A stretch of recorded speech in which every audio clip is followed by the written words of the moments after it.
Well, hello, my friends. Welcome to Granny B's house.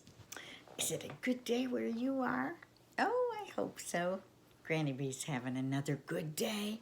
Granny B loves to have good days. Are you being kind to all those people around you? I know you are. Silly Granny B for even wondering, huh? I have a story for you today about twins. Are any of you twins?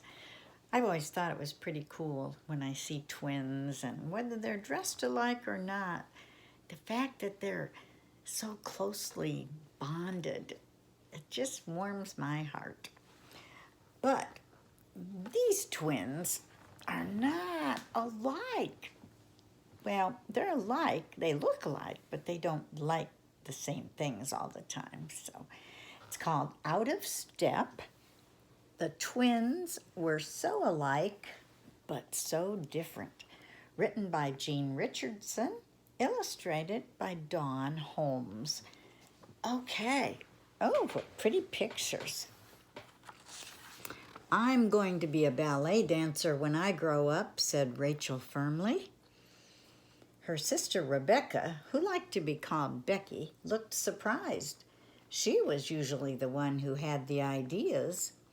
Because they were identical twins, everyone expected them to be alike, but they weren't.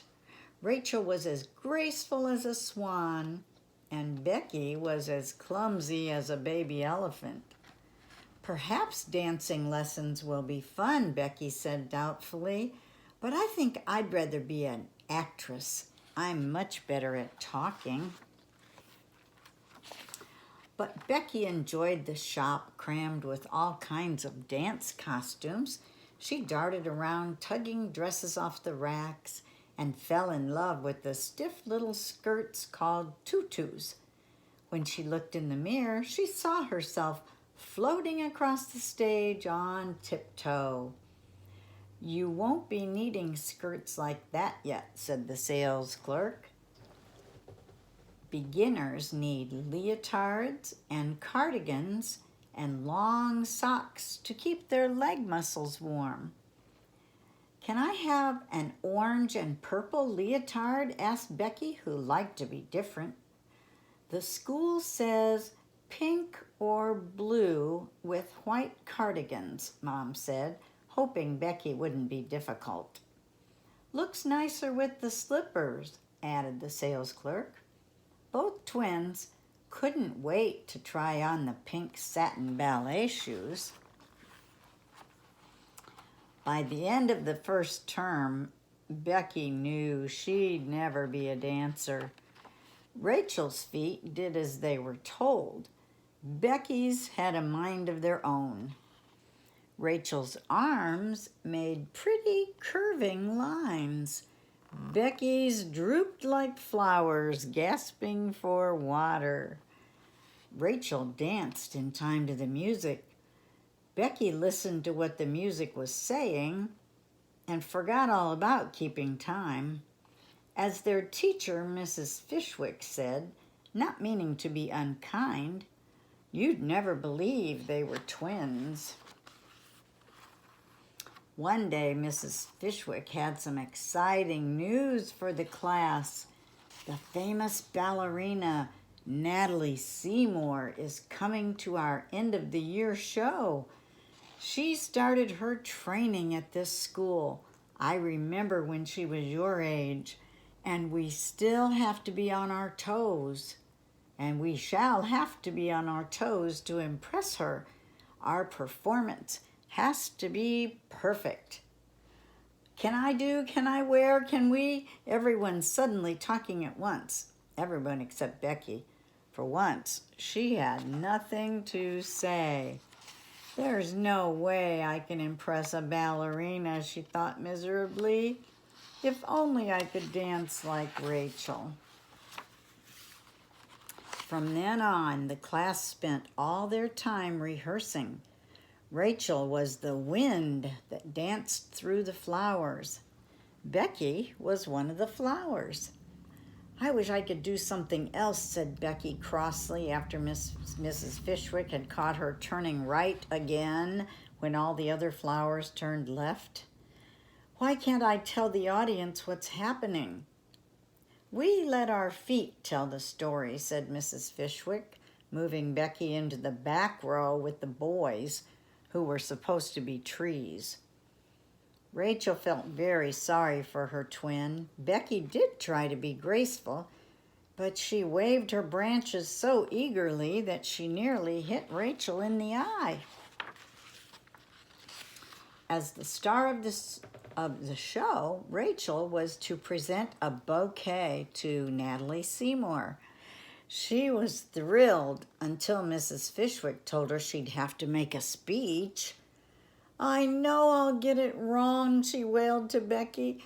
"I'm good at dancing, but not speaking. I'm good at remembering steps, not words. Can you listen to me again?" But not this time, the next time, nor the time after could she get it right. "I wish I could do it," said Becky, who by now knew Rachel's speech by heart. "I'd much rather make a speech than do that silly dance." Then the twins looked at each other and had the same idea. On the great day, Rachel helped Becky pin up her hair and made sure that for once the ribbons of her shoes weren't twisted. When they looked in the mirror, it was hard to tell them apart. "Let's practice that curtsy again," suggested Rachel. Becky tried to sink down and rise up gracefully, but somehow her feet got tangled up. "No, like this," said Rachel, but she was laughing so much that she ended up on the floor as well. There were so many important people waiting to greet Natalie Seymour that even Becky was a little scared. She felt a shiver of excitement as a large, shiny car drew up and the photographers raised their cameras. Flash bulbs flickered on all sides as the ballerina stepped out of the car and smiled. Becky felt very small, but very important too. Now it was her turn to play the star part. Becky made her speech so beautifully that no one noticed she didn't curtsy. She was enjoying herself so much that she couldn't resist chattering on to Natalie Seymour. "My sister's going to be a famous dancer like you," she told her, "but I'm hopeless at dancing. Mrs. Fishwick says I've got 2 left feet." Natalie Seymour smiled. "Perhaps you're better at talking than dancing," she said. By now, Mrs. Fishwick had guessed that the chatterbox wasn't Rachel, and it gave her an idea. "Becky, dear, why don't you stay with our guest and tell her about our ballet? You're just the right person to explain it." Rachel, who was waiting in the wings, had no idea what was going on. She'd expected to find Becky with the rest of the class, but when she stole a look at the audience, there she was in the front row, sitting next to Natalie Seymour. Rachel suddenly realized that she was on her own. Becky was thinking how glad she was not to be dancing when she sensed that Rachel needed her. The twins had always been able to read each other's thoughts, especially if they were in trouble. It was as though she could hear Rachel saying, "I want to dance so much, but I'm scared. I can't go on in front of all those people." Becky shut her eyes, crossed her fingers, and willed Rachel to dance. "It's only stage fright," she told her. "You'll be fine once you start." But not until she heard the audience clap and someone shout, "Brava!" did Becky dare to open her eyes.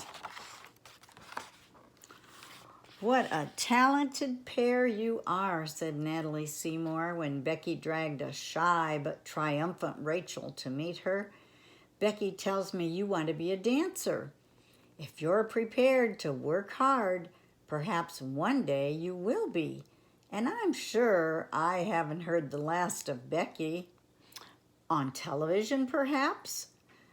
The twins were very proud of each other. Rachel grabbed Becky and whirled her into a dance of joy. And for once, both of them knew just the right steps. Wow, how special was that? They both got to shine at what they do best. Well, I know I've told you a lot that Granny B is not a good dancer, but I am a pretty good talker, so I would be the Becky in that half of the twins. So you just remember that we all have something we're good at. Sometimes it takes us a while to find what that something is, but it's there.